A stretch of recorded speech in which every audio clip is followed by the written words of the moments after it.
चुनाव को लेकर के सभी राजनीतिक दल वार रूम बनाते हैं। सोशल मीडिया के जरिए अपनी बात ज़मीन पर कैसे पहुंचाई जाए, ज़मीन की चीज़ें क्या हैं, उन्हें लीडरशिप तक कैसे पहुंचाई जाए, ऐसा ही एक बड़ा वार रूम कांग्रेस ने बनाया है। और आप ये तस्वीरें देख सकते हैं कि यहाँ पर लगातार जो सिस्टम्स पर वो काम कर रहे हैं और कांग्रेस पिछले काफ़ी समय से धरातल में खड़े होने का प्रयास कर रही है। और अब उन चीज़ों पर ज़्यादा वर्क हो रहा है और कैसे वर्क किया जा रहा है और उसे ज़मीन पर कैसे पहुंचाया जा रहा है, कनेक्टिविटी कैसे की जा रही है, इन तमाम मुद्दों को जानने के लिए हमारे साथ संजय जी मौजूद हैं। हम उनसे भी जानते हैं कि आखिरकार इस वार रूम का फंक्शन कैसे है, ये फंक्शन कैसे आप लोग इसे संचालित कर रहे हैं। जनवरी महीने से अखिल भारतीय कांग्रेस कमेटी में एक एआईसीसी नेशनल वॉर रूम की स्थापना हुई और इसके साथ साथ पूरे देश में हर राज्य मुख्यालयों में एक स्टेट वॉर रूम बनाया गया। राष्ट्रीय स्तर पे हमारे एक सेवानिवृत्त आईएएस अफसर सेंथिल साहब इसके नेशनल चेयरमैन हैं और इस वॉर रूम का बेसिक काम जो बूथ स्तर पे कांग्रेस का कार्यकर्ता है उससे कनेक्ट स्थापित करना है, एक संवाद स्थापित करना है, उसको सम्मान देना है, उसको सीधे केंद्रीय और राज्य स्तर के नेतृत्व से जोड़ना है। इसीलिए इसको मैं और हमारी पार्टी भी, it is basically a connect centre. War room is just the name because it is the time of elections. हम लोग कनेक्ट कार्यकर्ताओं का चिन्हीकरण, बीएलए की नियुक्ति, उसके बाद उनको सारे टास्क एआईसीसी दे रही है, प्रदेश से जा रहे हैं, स्टेट स्पेसिफिक टास्क हैं।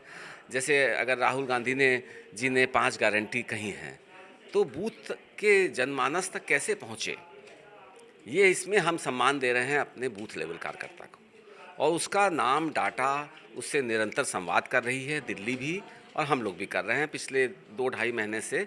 और हमें इस बात की खुशी है कि पहली बार 3 दशकों में हमारे केंद्रीय नेतृत्व ने जो ज़मीन गांव स्तर पे कार्यकर्ता है उसको सम्मान देने का निर्णय लिया है। और मेरे ख्याल से कांग्रेस की जो नीतियां हैं जिस समय जनमानस तक पहुंच जाएंगी तो उत्तर प्रदेश में जो दुर्दशा है हमारी पार्टी की हुई वो हम पुनः वो सुनहरा एक कार्यकाल लाएंगे जिसमें कांग्रेस ही कांग्रेस और सेकुलर और लोकतंत्र की जो हम लोग रक्षा करने की बात कर रहे हैं वो सब हमारे बूथ लेवल के कार्यकर्ता उसको करेंगे। अगला मेरा सवाल ये है कि फिजिकली के साथ साथ क्या सोशल मीडिया का भी इस्तेमाल कर रहे हैं, और अगर कर रहे हैं तो केवल क्या अपने हिस्से में आई 17 सीटों पर ही या 80 सीटों पर भी? देखिए, जो वॉर रूम है इसका कार्य केवल ये बीएलए चिन्हीकरण ही नहीं है। इसमें हम लोग जो लोकसभा कोऑर्डिनेटर्स बनाए हैं वो हर लोकसभा में जाने हैं। सभी 80 लोकसभा में हमारे एआईसीसी ने लोकसभा कोऑर्डिनेटर्स बनाए हैं and they are going to the different Lok Sabhas. वहाँ संगठन पे उसका अध्ययन कर रहे हैं, जो कमियां हैं वो हमें बता रहे हैं, हम उन नई नियुक्तियां कर रहे हैं। उस जनपद में, उस लोकसभा में कौन से ऐसे सिविल सोसाइटी ऑर्गेनाइजेशंस हैं, सामाजिक संगठन हैं जो सेकुलर विचारधारा के हैं, जो लोकतंत्र की रक्षा के लिए काम करना चाहते हैं, हम उनसे अपना जुड़ाव कर रहे हैं। सोशल मीडिया में बहुत से ऐसे सेकुलर माइंडेड हर ज़िले में एजुकेटेड लोग हैं जो फेसबुक से लेके ट्विटर से लेके ब्लॉग पे एक्टिव हैं, हम उनको भी चिन्हीकरण कर रहे हैं। सोशल मीडिया में हमारा जो विंग है पार्टी का, उसको हम लोग, हमारा वॉर रूम का कनेक्ट लैटरल एंट्री संगठन में है, सोशल मीडिया में है, प्रिंट मीडिया में है और सिविल सोसाइटी में है। We have also formed a team of lawyers, क्योंकि हम जानते हैं इस लड़ाई को सड़क से लेकर न्यायपालिका तक लड़नी पड़ेगी हमें। तो हमने हर लोकसभा में एक वॉर रूम बनाया है।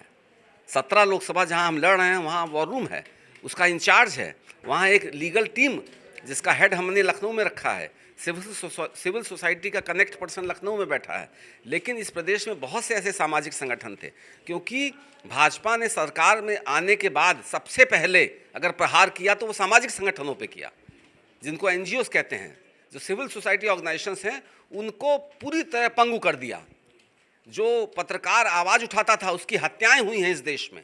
राजनीतिक दल के खिलाफ ईडी, सीबीआई एक भाजपा का अग्रिम संगठन के रूप में काम कर रहे हैं। इसलिए कांग्रेस पार्टी, राहुल गांधी ने जिस तरह भारत जोड़ो यात्रा, फिर भारत न्याय यात्रा की, तो पिछले 10 वर्षों में अगर इस देश में कोई एक बहादुर नेता है जिसने आमने सामने की लड़ाई की चुनौती दी है तो वो राहुल गांधी है। और राहुल गांधी के इस यात्रा से प्रभावित होकर जो राहुल गांधी ने जो ये रणनीति बनाई है, हमारे अखिल भारतीय कांग्रेस कमेटी के अविनाश पांडे जी हैं महासचिव, हमारा बहुत ही क्रांतिकारी प्रदेश अध्यक्ष अजय राय जी हैं, इन लोगों का स्पष्ट निर्देश है कि सबसे महत्वपूर्ण काम है कि ब्लॉक के कार्यकर्ता को सम्मान देना, और वही हमें वापस सत्ता में भी लाएगा, वही इस लोकतंत्र में जो डिक्टेटरशिप चलाना चाहते हैं उनको सत्ता से बाहर करेगा। और तो शुक्रिया। अनामिका जी, आज पहला दिन है आपका, किस तरीके से फील कर रहे हैं और कैसे काम करेंगे?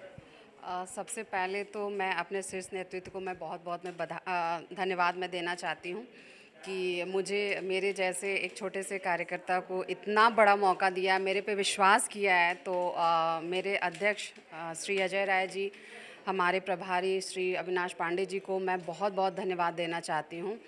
और अभी तक पार्टी ने जो भी जिम्मेदारी दी है उसको मैं तन मन धन से पूरी अपने जो भी मेरी अपनी सोच है, समझ है, जो मेरी एनर्जी, उससे मैंने उसको निभाया और आगे भी मैं निभाऊंगी।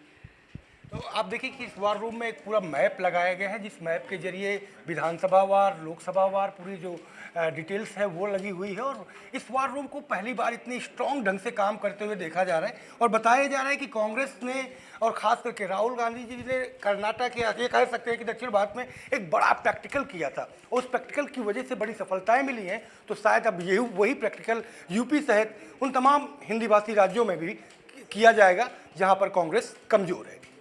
कैमरा पर्सन रोहित के साथ संजय प्रताप सिंह, भारत समाचार, लखनऊ।